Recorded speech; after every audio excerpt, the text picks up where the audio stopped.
Friend नमस्ते। मैं हूँ रीना यादव।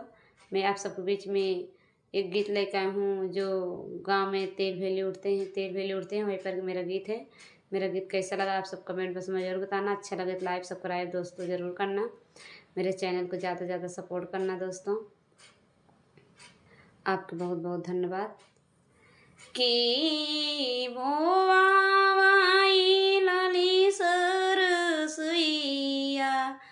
की रे पेरावै कड़ुआ तेल की बोवाई लाली सरसैया की रे पेरावै कड़ुआ तेल किकरी कांगैया सिबर समारम किकरी सिनुर बिया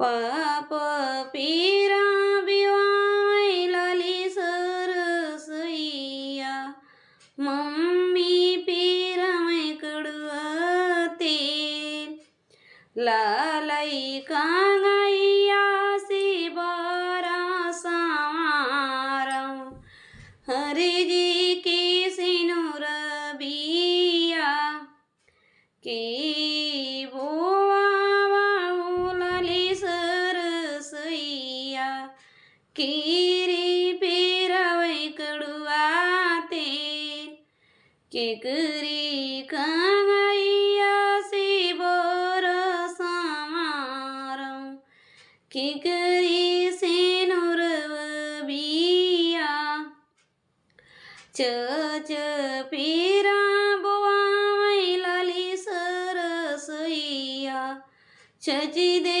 पेरा में कड़ुआ तेल ललई कांगैया सिबर समारम हरि जी के सिनुर बिया की बोवा लाली सरसैया की रे पेरावै कड़ुआ तेल की रे कांगैया सिबर समारम की